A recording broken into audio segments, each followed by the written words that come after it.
kolegët e tjerë majtas djathtas, me siguri që janë nxituar për ta lexuar protestën në mënyrën më të kollajshme që kanë menduar.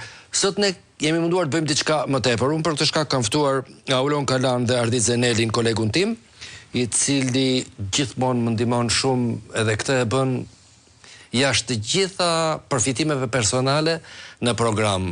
Unë do ta them dhe publikisht që unë jam shumë mirënjohës. Nuk jam nga këta që...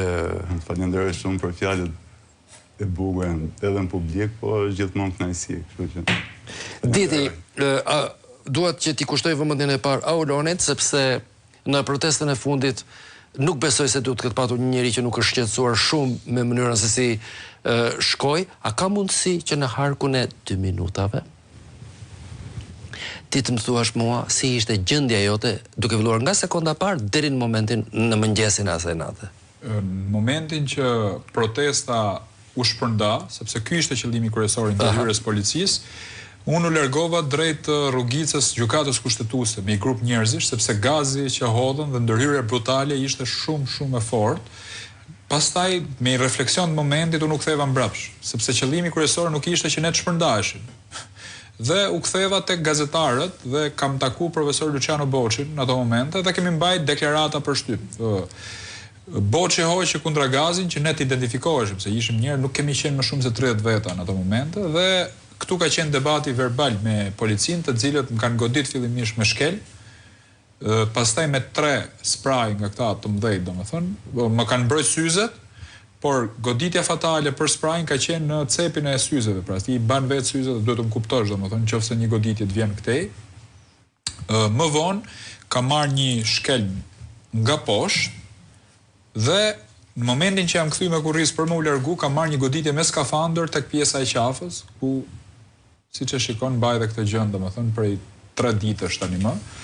Pastaj kam humb ndjenjat.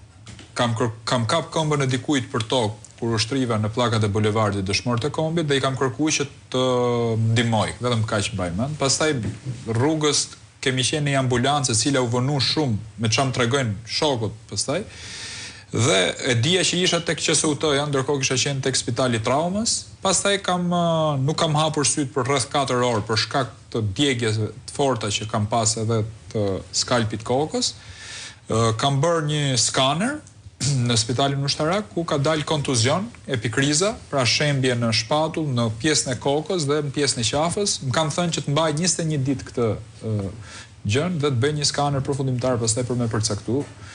Ndërkohë nuk e di e ke marrë vesh, unë kam një akuzë tani, kam një procedim penal nga ana e policisë që vepra penale që kam konsumuar në protestë është goditje për shkak detyrës. Pra është vepra më e rëndë penale që mund të bëjë një njeri dhe jam i akuzuar domethënë me veprën më të madhe penale brenda kësaj proteste.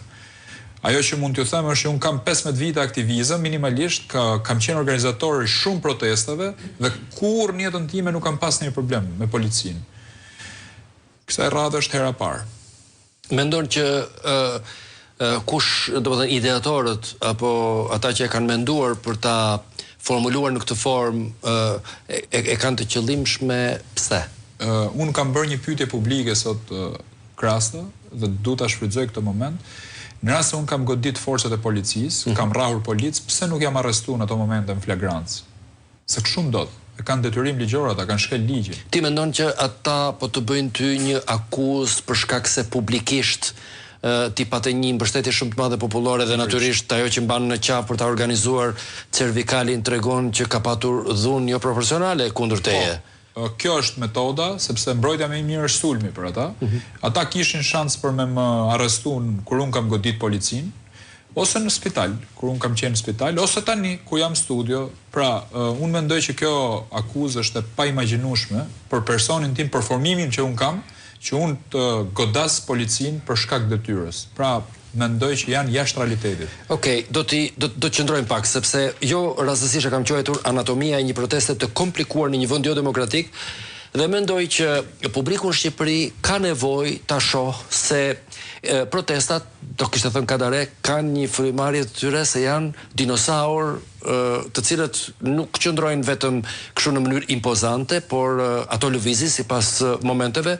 Natyrisht ka dhe momente të një revolte, të një tërbimi, por kanë në thelb dhënien e një mesazhi. Duhet të të pyes ty, a mund të analizojmë me fotot e Felix Bilani duke filluar nga momenti i parë, pra në një protest normale të opozitës të Shqipërisë, sidomos në këtë rast, çfarë ndodhi? Tani duhet të theksoj pak si fillim që kjo është protesta e 7 kombëtare organizuar e thirrur nga opozita kundër ku kërkohet largimi i Edi Ramës apo kundra korrupsionit nga ana e Belinda Ballukut.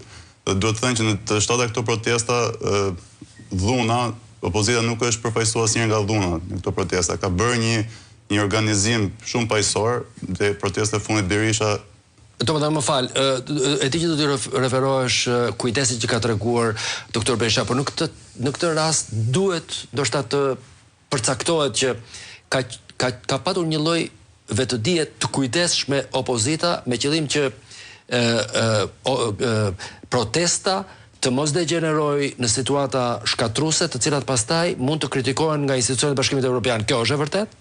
Po, duke referuar edhe eksperiencave të përparshme, kjo është e vërtet base deri diku, po dyshoj se Berisha e ka teksu këtë gjë faktikisht. Strategjia e opozitës dhe Berishës këtë rast ka qenë qëndrim paqësor, protestë paqësore përballë narkoregjimit të Edi Ramës. Edhe në këtë rast edhe thirrja e Berishës sa të ditë ishte protestë paqësore por me dinjitet, e cilësoj. Edhe në këtë rast duhet të theksojmë që tu jemi tek fillimi, është ora rreth orës 6:30 ku policia ka marrë masat edhe ka pozicionuar efektivet, këtu ndodhemi në krah të kuvendit. Dhe kjo praktikisht ka ndodhur njësoj kështu në të 7 protestat e opozitës? Në të 7 nuk ka ndodhur, por të 2 protestat e fundit shohim që ka një vështim të masave nga ana e policisë për të izoluar pothuajse gjithë perimetrin rreth kryeministrisë, bllokut, parlamentit. Si e shpjegon Auloni ti këtë? Gazetarët e oborrit kanë dhënë 2 sqarime. Së pari duhet një përgjigje fort për të treguar zell drejtori i ri i policisë shtetit, që ky nuk do të lejojë që njerëzit të dalin nga bulevardi Dëshmorët e Kombit për shkak se ka marrë një ankesë nga disa OJF që përfaqësojnë disa turistë që kalokan në qendër qytetit dhe gazi lotësjellës kur opozita marshon nëpër rrugët e Tiranës sjell shqetësime tek njerëzit dhe këta kanë dashur të hyjnë kërbaç opozitës pikërisht në këtë territor. Së dyti ka qenë një koncert tek Piramida. Më fal, ata nuk e kuptojnë që shtrimi në dru i njerëzve ngjitur me turistët e huaj është një dëm shumë i madh për turizmin apo dhe për imazhin e Shqipërisë, apo din ta bëjnë dallimin midis ngrënies dru të një grupimi dhe prishjes së imazhit ose ruajtjes së imazhit për njëri tjetrin. Se më thënë, mund të dyshoj, domethënë qëndron kjo. Në këtë rast kemi edhe i prononcim të një, për këtë që ju sapo thatë, të një turiste tuaj që ishte e shqetësuar nga dhuna që po ushtronte policia ndaj protestuesve dhe duke kërkuar dhe llogari në protestën e fundit. Ka pas turist pafund protestë. Po, sepse shikojnë ndoshta edhe si një moment atraksion e tjerë, por këta i kanë mbrojtur turistët duke na godit neve në këtë perimetër, pra. Kur u mbloth, si më thënë, çfarë ndodhi nga pikpamja e asaj që është e paramenduar, por e parashikueshme. Si më thënë, kur janë njerëzit atje gati dhe merr fuqi. Natyrisht, kur vjen... Këtu ndodhemi te Selia faktikisht e PD-s, nga ora 7 deri në orën 7:30 atëherë është bërë grumbullimi i gjithë protestuesve, edhe Berisha është në turm, edhe ka filluar më pas fjalimi i folësve në protest. Duhet të thënë që me të drejtën ishte një protest me pjesëmarrje masive, nga pamjet që kemi, njerëzit u përgjigjen sërish. Domethënë nuk ka një rënje të numrit të njerëzve në protestë. Po tani mbase me pikatore po të dim shifrave mund të kemi nuk ka lidhje, unë po mendoj për propagandën e pushtetit, ka lexuar që njerëzit nuk mund t'i përgjigjen më ftesës, po në fakt mësuar tashmë me propagandën që sa herë ka njëjtin qëndrim, qoftë edhe kur ka masivitet më të lartë numrash, apo edhe në këtë rast për mua është një protestë e kënaqshme që njerëzit janë përgjigjur opozitës. Pjesa kryesore dhe dua ta lexoj protestën e opozitës jashtë emocionit politik. Domethënë duhet ta lexoj si një aktivitet i marrë në analizë gati në epruvet. Në këtë rast kjo që shohim është ajo që shohim, pastaj vlerësimet janë të tjera. Mbas këtij momenti ndodhin fjalimet apo jo? Po, ka ndodhur fjalimet e folësve që ishin të programuar. Kjo ka zgjatur diku tek rreth orës, domethënë deri diku tek ora 8 pak, 8 e qerek. Nga ora po të kalojmë te fotot e folësve. Ecë regjia, të lutem. Edhe pak më tutje. Dhe Auloni, a mund të themi që organizatorët i kanë zgjedhur më me kujdes folësat? Po ka qenë një kritik i ashpër. Fjalimet kanë qenë shumë të mira këtë herë, të mirë organizuar, të shkurtra dhe me teza të rëndësishme. Përveç kësaj ka një lloj të paktën dallueshëm, duhet pranuar kur e bëjnë, që ka një kreativitet në raport me parullat, qoftë edhe me anën teatrale të ngjarjes, deri përpara flagadanëve flas. Se po ecim ngadalë. Po patjetër, nuk ishte një numër i lartë folësh, ishte më Zotria për shembull pati një fjalim të mrekullueshëm. Po, me këmbë në tokë, me teza të rëndësishme, serioze, shumë specifike për hallet edhe problemet e shqiptarëve të prekshme. Ky është dhe momenti ku ka mbaruar pastaj zoti Sali Berisha fjalimin e tij, edhe në atë moment pastaj njerëzit kanë shprehur indignaten e tyre nëpërmjet flakadanëve edhe fshek zjarreve. Duhet të theksu që në asnjë moment nuk është vënë rrezik jeta e efektive të policisë apo personave që merreshin me rrugën e institucioneve. Aty është sulmuar dhe është godit vetëm tullat, si thon, apo betoni, gurët e kryeministrisë. Ndërkohë që kjo indignate e shprehur nuk zgjatim shumë se nuk u lejua nga ana e policisë në shumë se 2-3 minuta të zgjaste, edhe aty kemi pasur pastaj një mësymje të forcave speciale. Ky është momenti që mund të konsiderohet që këtë herë forcat e policisë kanë treguar hapur që nuk kishin një lëkurë relativisht të trashëduruese, po ka qenë një vendim që ndoshta ka pamja taktike se kush e njeh se si sillen ata, ka qenë menduar përpara për të aplikuar atë taktikën godit dhe si më thënë strike and godit dhe çudit, le të themi. Ta kanë dashur që të lajnë hesapet njëherë mirë me protestën, me ndërhyrjen që ka bërë kësaj radhe. Në asnjë nga 7 protestat e tjera apo në historinë e protestave që kanë ndodhur në Shqipëri, kurrë nuk kemi pasur falanga të policisë shtetit, grupin e gatshëm që të ndërhyjë brenda në protestë. Kjo është hera e parë që ndodh dhe mesazhi ka qenë i qartë që këtu lejohen vetëm fjalime, nuk lejohen goditje me fishek zjarr të pllakave. Pra cili është ndryshimi në këtë rast? Qytetarët godasin kryeministrinë për të shpreh dufin, që ndodh rëndom, kanë godit harkun e triumfit në Francë, në Greqi kjo ndodh rëndom, kandidatat të caktuara madje, kurse dallimi midis qytetarëve që godasin pllakat dhe policisë që godasin njerëzit. Pra ky është kontrasti i madh që ka ndodhur kësaj radhe. Këta nuk duan më që të lejojnë protesta të tilla në Tiranë. Si justifikoi policia e shtetit gazin i cili ishte u tha shumë problematik? Tek këto dy momente kemi edhe materialet e përdorur nga policia, ka qenë një spray anti-ari, është cilësuar ose anti-kafshëve tegra, mund të cilësohet, që nuk lejohet për përdorim. Më fal. Ky ishte një vlerësim i konfirmuar, si më thënë, ky është konfirmuar nga ana e mediave, pasi kjo është foto, pasi ketë konfirmuar. Policia ka bërë një reagim. Kthej regjia, të lutem pak. Do kisha dashur. Jo, kthej flakonin e madh se dua ta. Sprite-in. Po. Nëse spray piper. Është përdorur spray piper, po. Ja, ku është? Domethënë aty ka dhe specifikime teknike ose çfarë është. Dhe prandaj ka qenë e mundur që ta identifikonin apo jo? Po, domethënë media ka identifikuar se çfarë është përdorur, po nga ana e reagimit të policisë shtetit ka qenë një propagandë tjetër edhe i mashtrim, pasi kanë nxjerrë fotot një spray. Faktikisht është normal që mund ta kenë, mund ta disponojnë edhe njerëzit. Këtë mund t'ja konfirmoj unë nga doktori në spitalin e traumës, që më tha mu që duhen 3 ditë që t'i ikin djegjet nga spray, dhe mu m'janë dashur 3 ditë.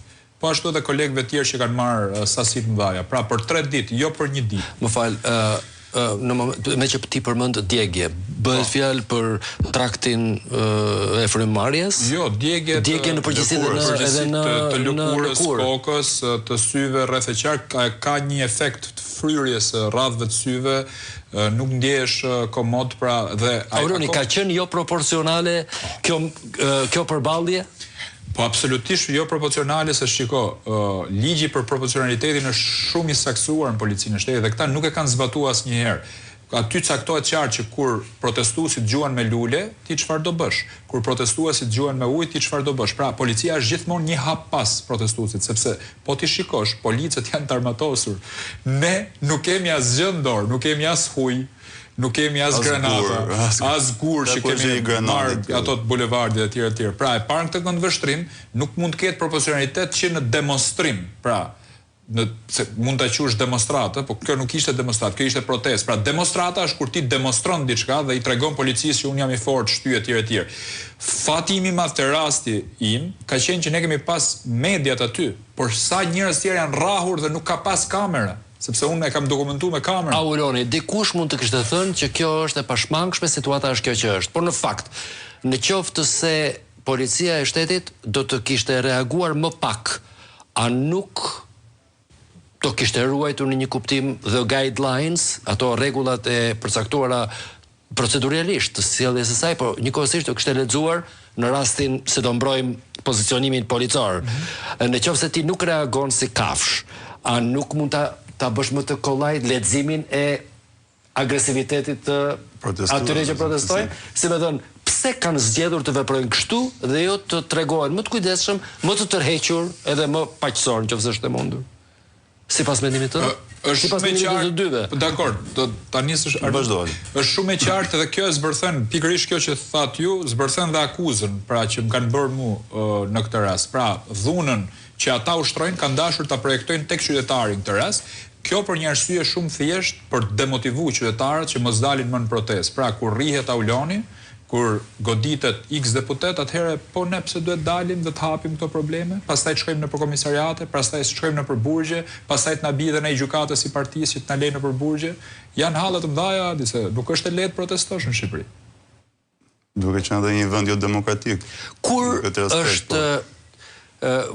Kur ka qenë momenti më problematik i kësaj proteste të fundit? Për mua duke ndjekur pasabi, kam qenë edhe në terren vetë atë ditë, kam ndjekur.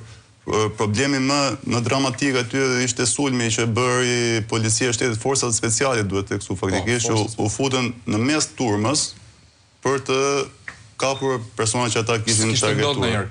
Kjo ishte për herë të parë faktikisht, një forcë grupi armatosur të futet brenda turmës me qëllim shpërndarjen e turmës edhe arrestimin e personave. Më fal, për njerëzit që kanë kujtesë në Shqipëri, marrëdhënia ose momenti i përballjes me grupime të specializuara na sjell kujtime shumë të këqija. Domethënë historikisht. Po nga ana tjetër, zotrinj, njerëzit e zakonshëm, për shembull njerëz si puna ime, nuk janë në gjendje ta përcaktojnë kush është ky grupim, kush e drejton këtë grupim, cilët janë njerëzit që përbëjnë këtë grupim, çfarë bashkëshortesh kanë, çfarë fëmijësh, ku i çojnë në shkollë. Jo, pse nuk Po bëhet. Opozita ka filluar denoncimin me emra dhe me foto. Sepse ata janë shqiptar. Nuk mund të jenë të pavëndshmëre. Nuk munden të jenë Dr. Jekyll, Mr. Hyde. Domethënë, bëu jegër agresiv në darkë dhe shkon në mëngjes pi kafe me po të njëjtë njerëz, kushërin teze halla daja, se Shqipëria është vend i vogël. Në këtë sens, si do shkojë kjo marrëdhënie edhe në të ardhmen, se do ketë protesta tjera? Unë shoh situatën e tillë faktikisht.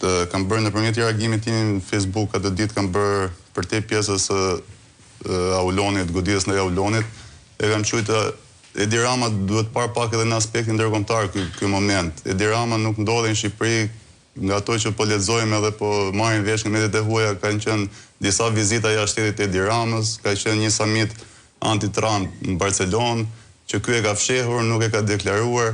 Domethënë, unë du ta lidh pak çdo gjë. Protestat kanë marrë gjithmonë një vëmendje pasqyrim nëpërmjet botërore, protestat e opozitës të organizuara, kur është specifikuar. Ka marrë kjo e fundit? Edhe kjo e fundit u pasqyrua.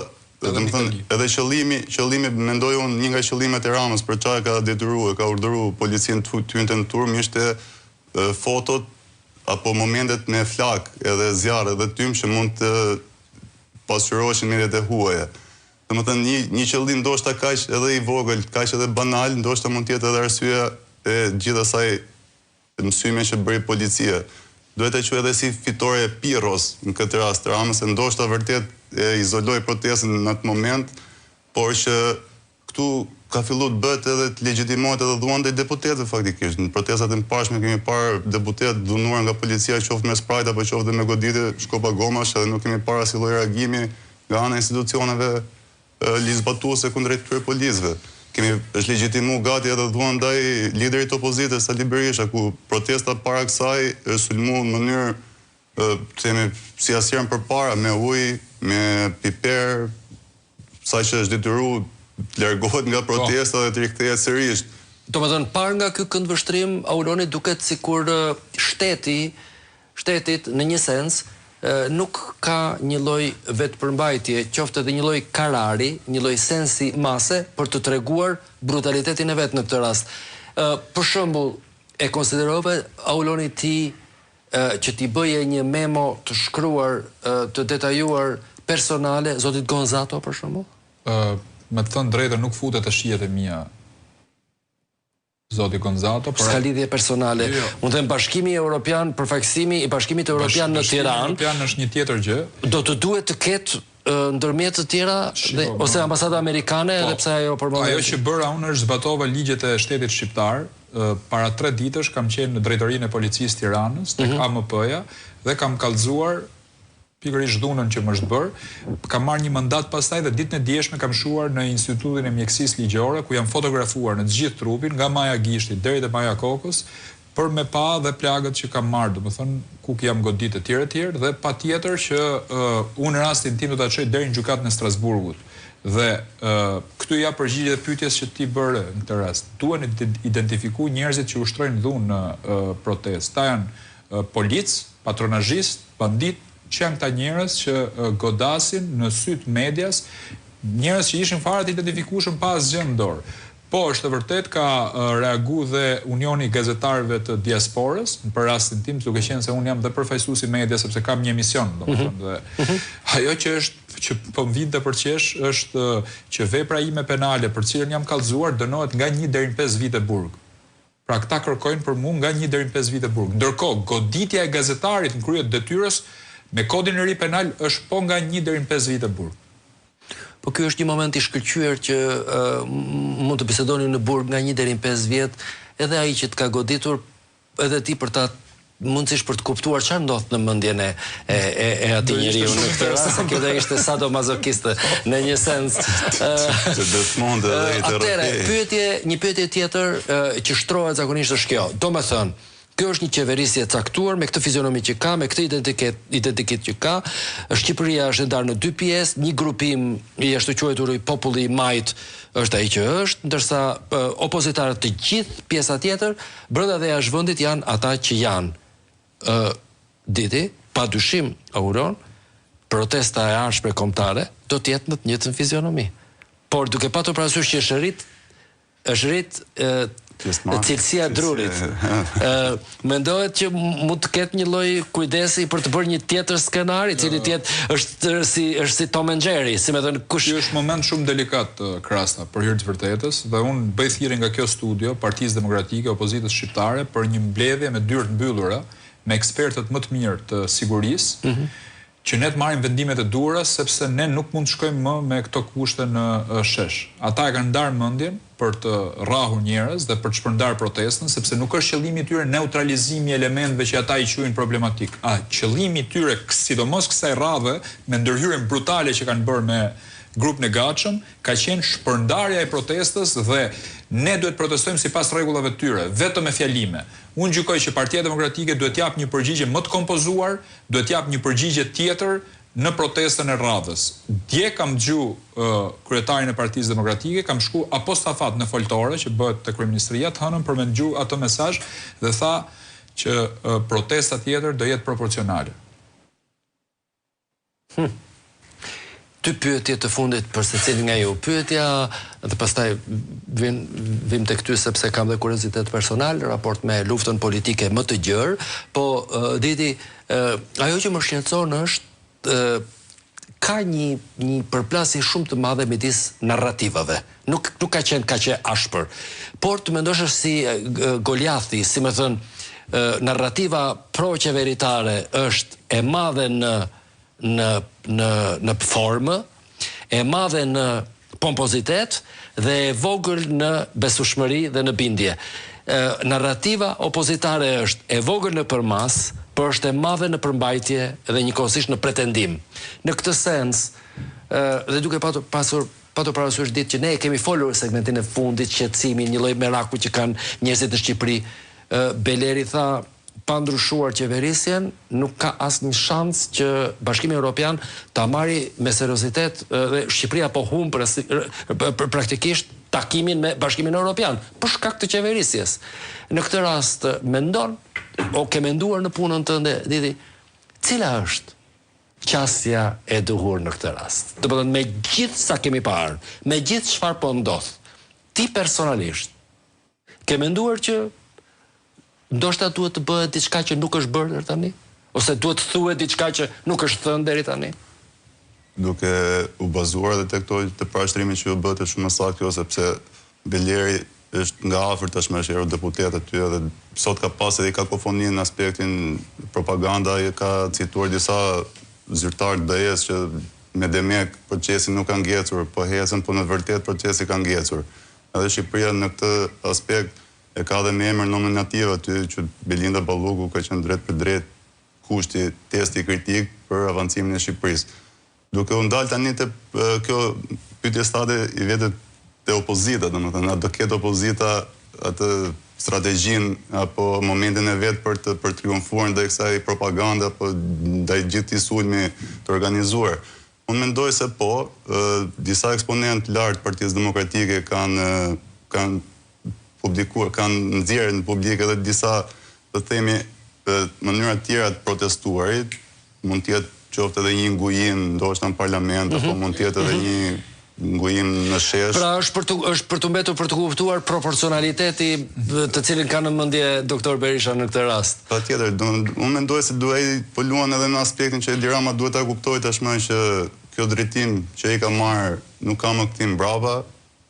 Me Edi Ramën Shqipëria nuk ka asnjë lloj perspektive europiane, por edhe shqiptarët që janë këtu e kanë kuptuar tashmë që me Edi Ramën nuk kanë asnjë lloj benefiti apo asnjë lloj normalizimi të marrëdhënieve tyre me shtetin apo me të ardhmen e tyre. Auloni, nuk e di sa e saktë është, lutem më korrigjo, se nuk e kuptoj zhvillimin, organizimin e Partisë Demokratike, ti je zgjedhur aktualisht kryetar i cilës deg? Krujës dhe fushkrujës.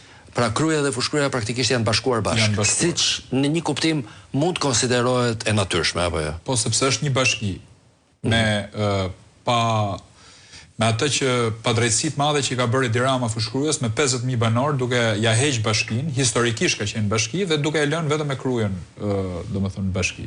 Dhe Partia Demokratike organizohet mbas statutit sipas hartës territoriale. Zgjedhjet aty u bën njësoj me primare, siç ka ndodhur në gjithë qytetet e Shqipërisë në degët ku Partia Demokratike ka bërë zgjedhje, po? Po, patjetër, të dihet.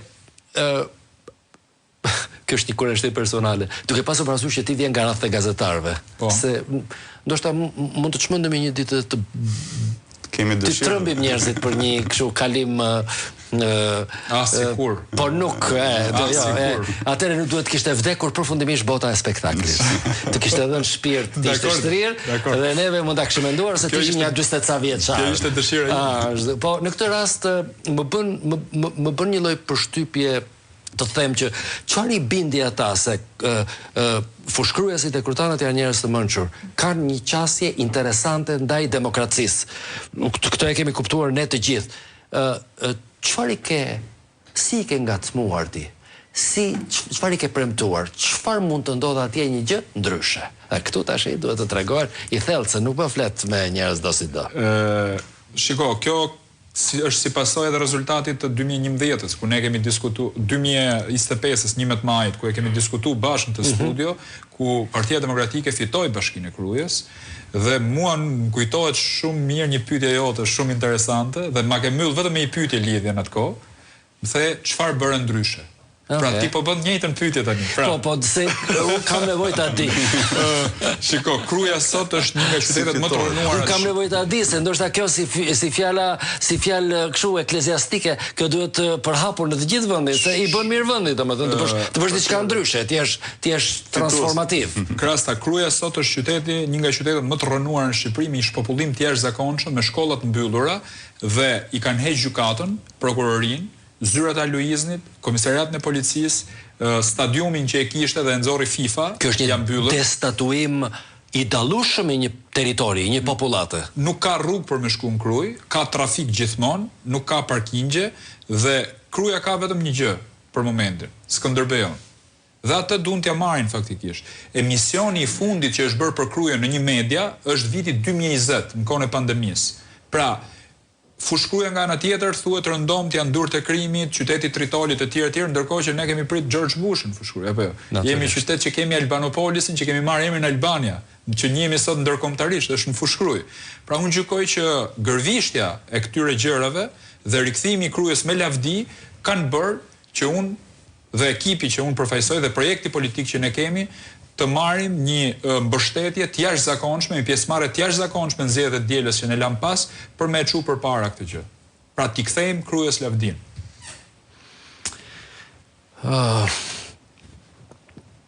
Ngjarje interesante do të ketë.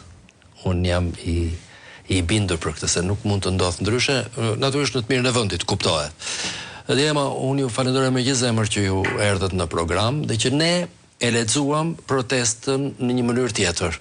Domethënë, një parti politike e ka detyrim të bëjë protesta, përderisa ka njerëz që e mbështesin dhe që kanë një mesazh për të dhënë.